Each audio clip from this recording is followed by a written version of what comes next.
All right, we're back finally. Got my boy John here. We're talking about game one with Boston and Dallas.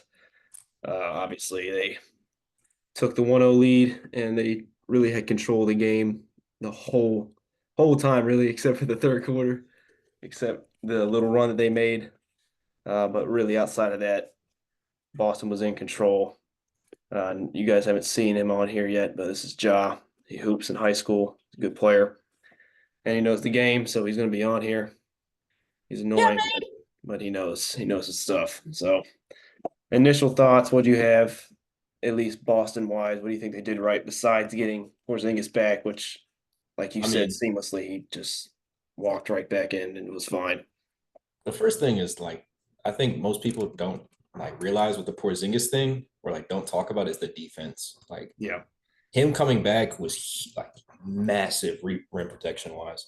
But even outside of that, dude, their drive and kick literally every single time. I saw fucking Al Horford. My bad, don't cuss, but I saw Al Horford literally every time come down, and he could even come down and make a play. Derek White sitting here being connecting piece, and then JT and JB just sitting there every time coming down saying, "We're not going to settle. We're going to yeah, put you in action." And I think I told you this yesterday was once they did the kick, is they're putting a scramble and they would close out and get back to whoever they needed to. But then Luca would be in the paint after it, if because especially because they're bringing him into the pick and roll, so yeah, they beat him go downhill. So they put in rotation, and him being that last guy in the rotate, he just sit in the paint, wide open three bang, right, and just yeah. every single time coming down. It was I think it was tough, especially for Luca. I mean, even in isolation, you could see it a few times against Brown. He does a good job bodying up and really cutting guys off. A lot of people think it's a foul. It's One not. hundred But percent. early on, especially it was the first play of the game. Horford took him right off the dribble, like just setting the tone. Obviously, he's going to play like he's 25 because he's trying to get a chip and he's been in the league for Even 20 that, he years. was I was really surprised with how well he was playing in space as well. There was a good couple times where he would either get a good contest and he blocked Luca's shot on a few of them. Like, if you're gonna have to deal with KP still being in playing well in drop coverage, Right. and then at the same time you're gonna have Al Horford come off the bench and he's not gonna be a big liability. He's have just massive problems, especially with the Mavs because they're heavy high pick and roll, and if you can't abuse those matchups, and especially since we talked, he's playing in isolation and they're letting him play in isolation for Boston, you're just gonna live with that a million times, like Yeah. 9 times out of 10, because he's not gonna get anything else. Yeah, I think it's tough. They didn't. A lot of the pick and roll came from the top, but I didn't see a bunch of. I mean, they can switch really Holiday, White, Brown, and Tatum on whoever because they had the personnel for it. But I didn't think Dallas did a good job of trying to switch on Porzingis and get him away from the basket. I thought there I was mean, multiple times where they could have. I know Kyrie wasn't hitting, but I think there was multiple times where they could at least try to drag him out, get guys away from the no, I rim, saw there and was then a good attack. amount of times it felt like Luca was straight up just settling for a certain matchup, because Yeah.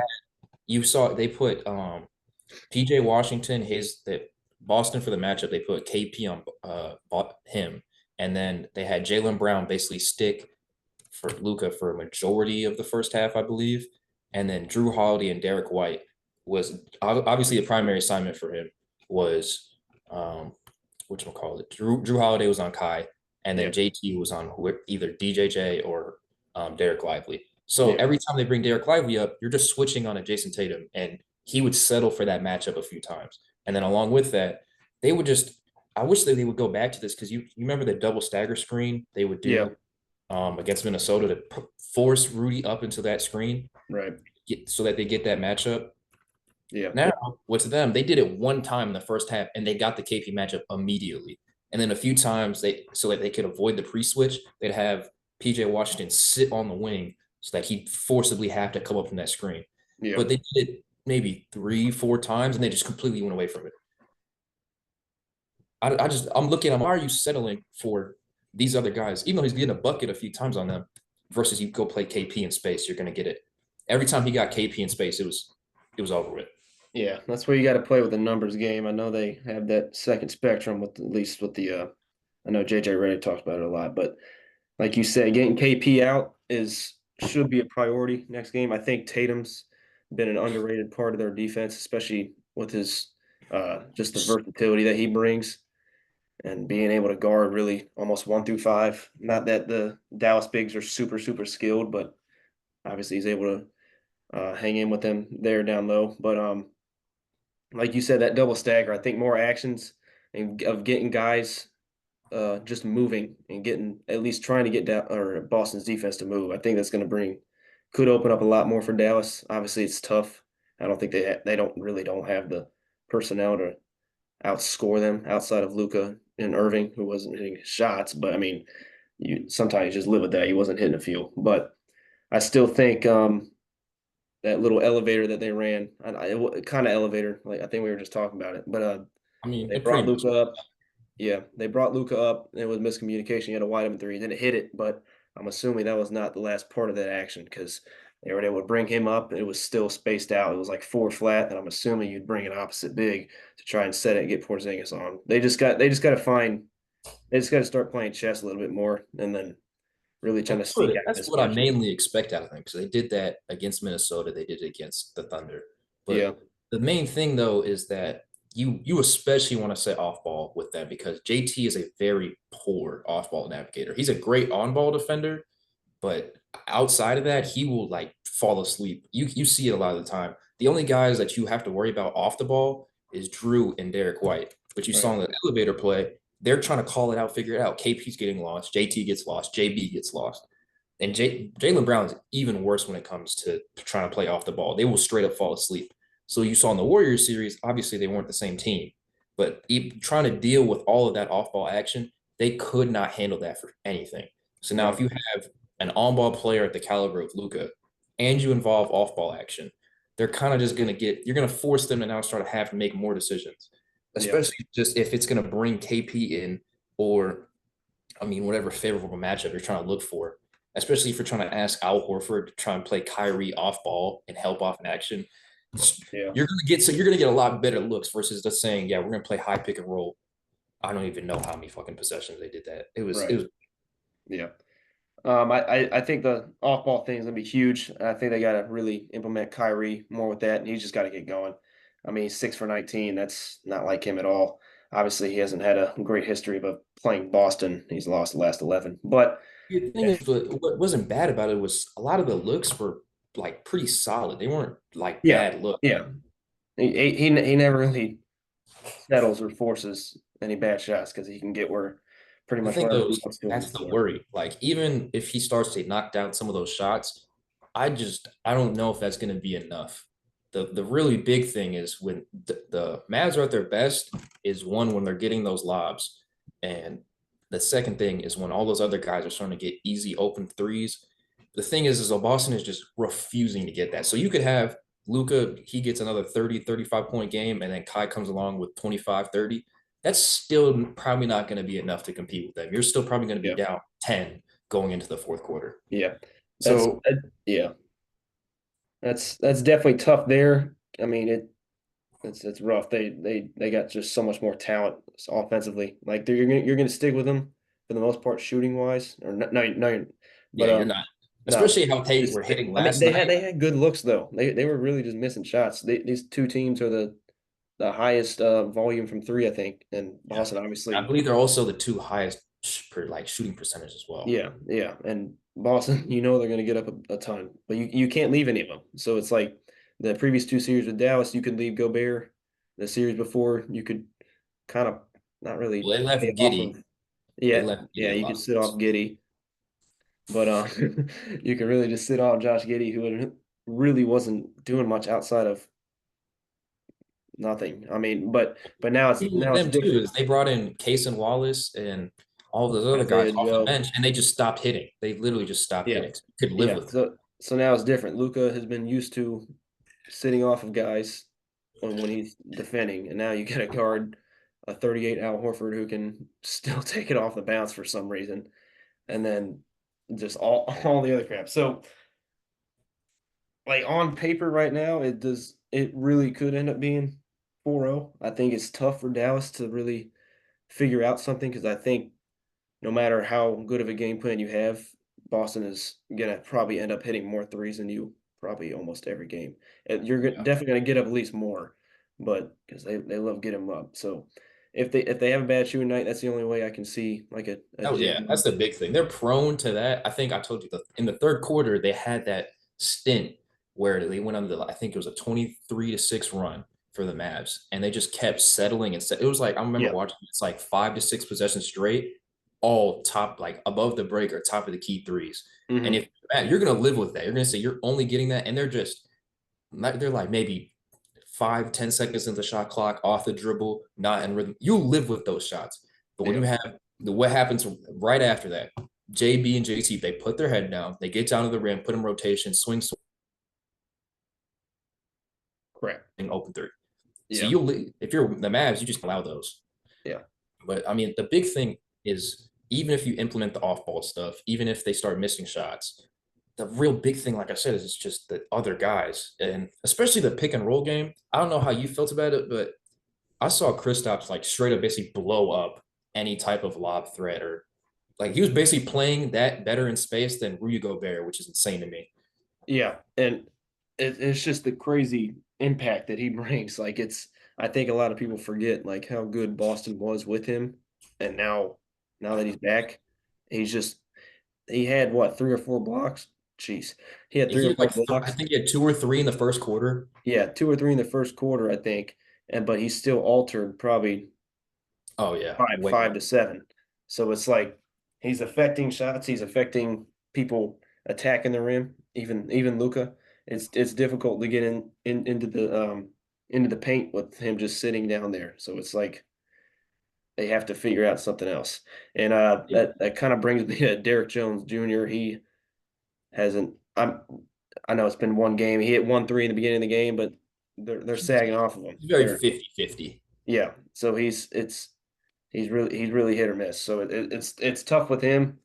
Boston's going to continue to live with him taking open threes if they're smart, but it's tough. So a lot more simple actions. I think just quick stuff, quick hitters to try and get them out of sorts and get them to rotate a little bit more. I think that would bring a lot more for Dallas, and then you can start opening up the when Luca's getting downhill, that's where he's at his best, if I'm being honest. And he's got space. He can survey the floor because he's already reading the next Well, guy. He's that that's smart. the thing they've done is they've like I don't know if you know they like shrink the floor down every time Luca has it. So like Yeah. you said, the DJJ, that guy, whoever is guarding him, will basically heavy help over, and then the other dude who's it'll either be if Maxi Kleber or PJ Washington's on the floor, that guy defender will also help over. So every time Yeah. Luca is in pick and roll, it doesn't matter who the matchup is, whatever they will bring. Usually, this is how they're really starting to blow up that like the lob threads. They will bring those two guys over and KP is basically allowed to just kind of play middleman. Like I'm just gonna go wherever you pass, wherever you do, I'm playing for the shot or whatever, and the other guys will just help over. And I mean, it's Boston. They have the size where it's probably either Jason Tatum, Jaylen Brown, or whoever helping over. So even if he tries to dump that down, it's getting sent. No matter Yeah. that jump is getting sent or it's getting altered. And then Luca's also in space trying to either have to shoot over a 7 footer or I don't know if you remember the play. He like snaked around it. He got KP in this like in the air, but then he dumps it down to Derek Lively, but Drew helps over and KP's able to recover. He just bobbles it out of bounds. Yeah. So now Yeah. you I that remember that one exactly. Yeah. yeah, That they're was literally just when they're saying you can give it to DJJ, you can give it to PJ Washington, they can shoot it. And I remember seeing a stat with Minnesota is there was in one of those games, I think it was game 3, they shot or no, it was game 2. They shot like 6 for 20 from the corners. Like they were missing all of their shots, but they were still like playing them. And now you're allowing Luca to play in space. And he does the same thing he's gonna do every time. Cat and mouse with the big. You play me, I dump it down. You play off, I'm just gonna get an easy layup. With yeah. Boston, they're saying no, absolutely not. You are either gonna have to play in the mid range or you're gonna have to get a deep three. And Yeah. you live with those shots because versus we're getting high percentage open threes or we're getting layups. Yeah. I think that's a lot more credit towards Boston than it is just Oh yeah, Dallas 100%. not not than just Dallas not hitting shots. They still didn't hit shots, but Boston, what you said, shrinking the floor it's really it's not opening up anything. It's making them look stagnant every time down, especially the run that they had. It was what 23-5 and the But majority of that was it was Luca had 15 of the 23. yeah.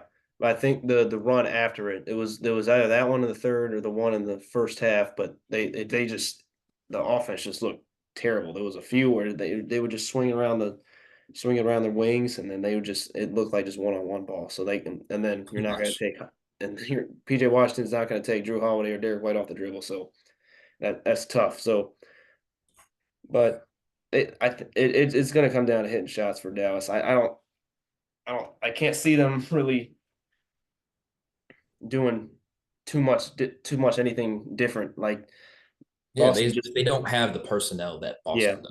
they don't. I think we were talking about it earlier when they need another wing like badly, but who can actually like knock down a shot. But I mean, Yeah, PJ Washington, he's not really a wing. He's more of a hybrid four, small ball. But I mean, I'm talking guys who can attack closeouts coming off that. Maybe get your own a little bit. They don't need it that much, but um, I don't it's know. just It's just the tough. problem The is personnel's tough for Dallas, man. I don't know. you're basically asking. It's like I know we like always want to compare this guy, but like it's the same issue that you have with LeBron is that like he just does so many things well, so it's hard to say, oh yeah, let's take the ball out of his hands.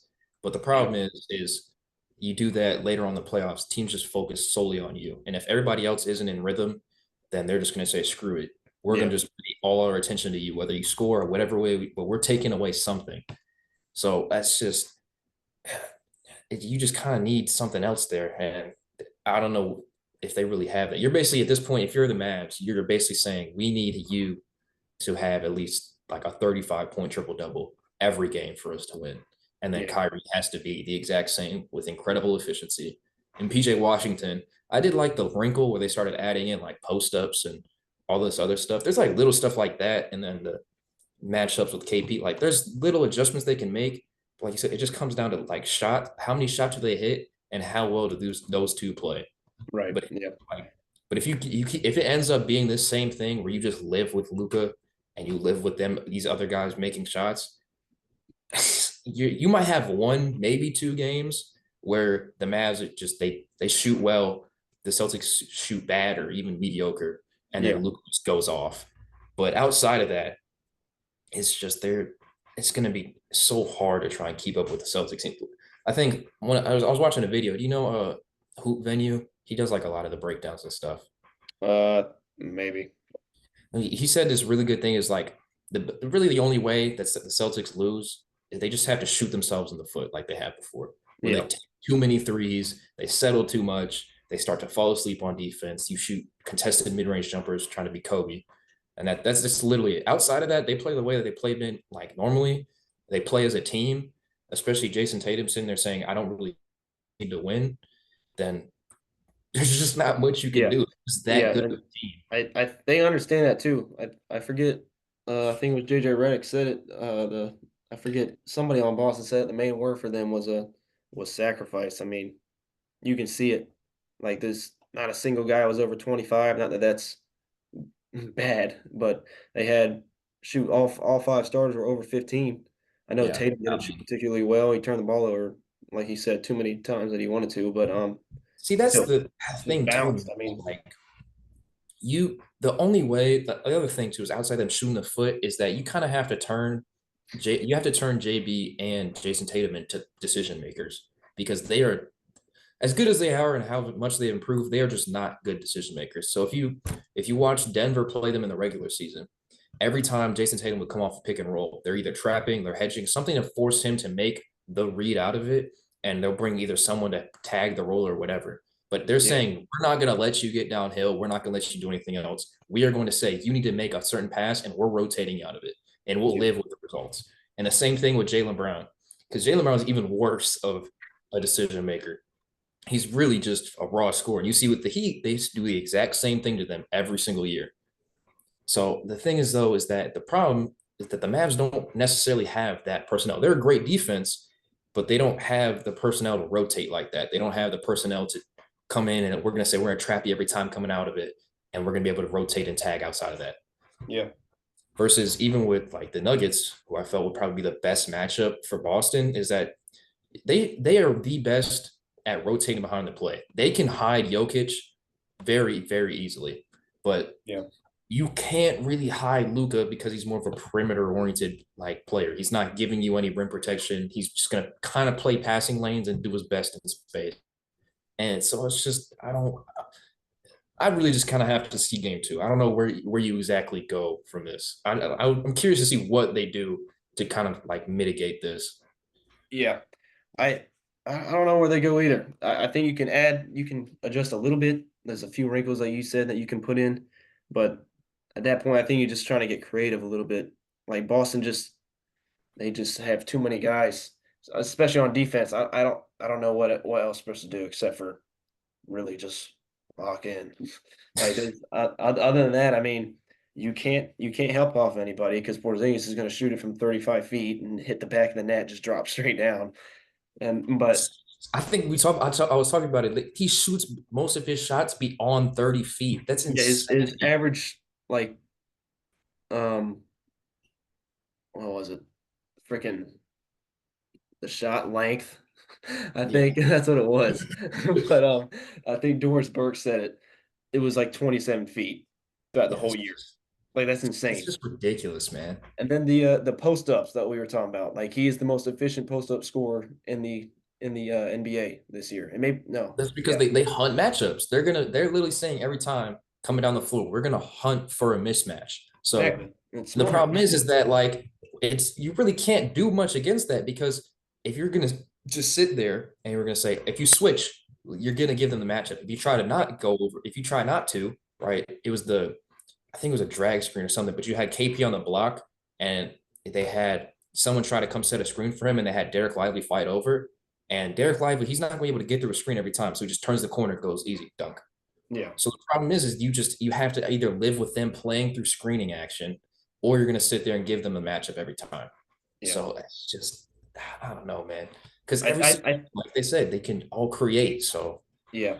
And not taking anything away from the players on Boston, I think Missoula has actually done a pretty damn good job with especially just the balance wise. Like everyone seems bought in on that team oh in yeah, terms of it's just much more improved from what it was last year. as a collective unit. Like it just seems much more the chemistry. It looks like they've been playing like AAU ball for like their whole life. That's what it looks like. Yeah. They just I don't want to like they're definitely not the 2014 Spurs, but it's that kind of play style where it's they definitely don't have all the action and stuff, but where everyone just kind of moves well together, they Yeah, fit well together, and they just play well together. So yeah, now you're basically just working against. I was kind of trying to explain. I wanted to explain this to our friend Chris, where it was like it's not just like oh Jason Tatum's our superstar and everyone feeds off of what he does. It's like nah, we have this guy who could go off at any point, but we are just a well-oiled machine as a yeah. team. It's just Like literally one of like probably by the end of this year, if they do win the championship, they genuinely probably will be one of the best teams of all time. yeah, Literally just and that complete. yeah, I feel like down the road people are just gonna look at the box scores of that, but like if you genuinely watch it, like you said, a well-oiled machine, like it's connective, it's collective, it's a pretty good shot. It's a team shot, like every possession down. They have the That's stretches what that's what where it happened in looks that first bad. quarter, man. Yeah, they It's have the just stretches where it looks bad, but then there's times where it's like every possession down, they are just stacking, stacking, stacking, and it looks even better. that's what's that like watching that first quarter. I'm watching as them. They literally it's just KP post up, bang. We got Yeah, Sam Hauser three, bang. JB three, bang. Derek White three, bang. Transition three from KP, bang. It's just and then Jason Tatum step back three, bang. It's just at shot after shot. It's just yeah, it's utterly insane it's that when tough. they I mean, start to it's hit, tough. I don't know. I if I was, I can't tell Jason Kidd what to do because there's not much. wife. He's watching. He's watching. But I don't know. It's just tough. We'll have to see what game two brings. I'm gonna bring up the whiteboard real quick if you want to draw something up. But oh, I don't know if the video can see this. Hopefully, you guys can see it. All Funny. three, Imagine we're just yapping about a play or something, and they're just all like, three of you guys. All right, hang on. Let's draw this chord up here. "What a goaded! Why is it so fat?" Hang Oh, on. This is the rim free throw line. Go ahead. You tell me go ahead for it. That is a garbage. I'm deleting this, bro. My turn. Yeah, that was terrible, bro. All right, we got like 5 minutes left on the meeting, I think, before we even go ahead. Good grief, bro. Hurry. Let's see. So it was just Is the this main for Dallas or Boston? Dallas mainly Okay. is like, what the hey, bro, get away from me. What was that? The main thing is that like stagger screen is they ran it against Minnesota, whereas like you have Luca here, you have I don't know, probably considering the matchups, you'd have PJ Washington as this last screen, and then you'd have probably I think they had DJ coming off this, and then they have Kai on this side, and you would have I don't know, not Gafford. you probably Gafford or Lively. So whatever center you probably want here. So Maxi Kleba, whoever. If you have Maxi Kleba, it's probably even better because you can get him an open three off this. But when they would run this staggered screen and he comes off, they would also at the same time, in order to occupy this guy, they would have Kai cut through and they'd have him set a screen out here so that he could curl off. Yeah. And it happened basically at the they'd have him come set. He'd walk it. So basically, as Luca goes, Kai would go at the same time. Yeah. And then as he comes off, the screen is being set at the exact same time. So when he comes off, DJ flares here, he rolls, and then you have this middle action, and then he can kind of just play short corner or just hold the screen or whatever. The Yeah. thing is, though, is with Boston, what they're basically doing is whoever is on DJ, right? This board is going to be utterly messed up. Let's restart real quick. But so you come off every time they come off. We'll just do it really quick. Is with DJ. Basically, by the end of it, you'd have Kai here, whoever's right here, Luca's coming downhill. You have Roller and you have DJ out. So as the defense for Boston, Boston's saying we're just gonna dig in. DJ can be wide open. This guy is gonna be wide open. Low key, they kind of have Kyrie's got, and they'll have Kyrie's man just playing space right here, Right. kind of little section, and then KP in drop right here, and then this even with PJ's guy, that guy's gonna also dig in, and he's gonna favor towards Luca. So now you have two people guarding this man, and you're going to have one guy covering these two, and then KP is going to be able to roam this entire space. So if he dumps here, KP's getting there. He tries to get to a lob, KP's there. He tries to get for a shot, KP's going to be at least be able to get a contest. So that's the difference with this Boston team is that every time they're coming down the floor, they're saying basically we don't care. You're just not getting a paint touch. Right. Like you want to get in this paint, you're going to have to make some incredible play or you're getting stuffed. Yeah. And with Minnesota, they were saying, oh, we don't want to live with open shots or any of that versus Boston saying, now they can have every open shot in the world. We're just not getting beat by you. And we're not giving you what the majority of their offense was they were leading the playoffs by like a wide margin. Like I saw a stat that the Nuggets were the second leading like lob team. They had 9. Luca had 9 by himself from over 27 plus feet. Like it was insane. I don't remember the total they had, but it was just ridiculous. So now you take that main part of their offense away and that threat, and Luca can't get paint touches. You're just kind of in a spot where you're kind of just it takes away a big portion of their offense. So you need something new now. That's why we talk about the off-ball stuff. Where I think yeah. Heck, I don't remember the exact play. All I know is it was somewhat. Luca was on this side. You had DJJ up here. It was Derek Lively and Kai, and then you had, I believe it was Maxi Kleba in this corner. And I don't remember. I believe they had some sort of staggered action or whatever around here. I don't remember what it was. I'm not going to act like I do. But all I remember is that should have been around the dunker spot, and Kai was either like, I believe he was flaring out this way to take away that guy, and Luca just pops out. Because they're playing such heavy help, right? Luca, they're going to be focused on this, first of all, Kai being right here in this little curl, because you do not want to let him get that paint touch. Right. And then along with that, you're going to have Derek Lively already in the dunker spot, so it's very easy to just kind of dump it down to him. And so what we saw was a major miscommunication where he just gets easy 3. and he just misses. So that's kind of the like that's what you need if you're the Mavs. You need to find some other area or something else that's gonna like kind of just stretch that defense out, like you said earlier. Yeah. Yeah, let me see how much time we got left on the thing. Less than 1 minute. Okay. Well then. All right. We'll probably get another one out after game two. Appreciate you guys. Appreciate you, Josh, coming on with your slurp juice. Yeah, man. See y'all Because fellas later. Spider-Man.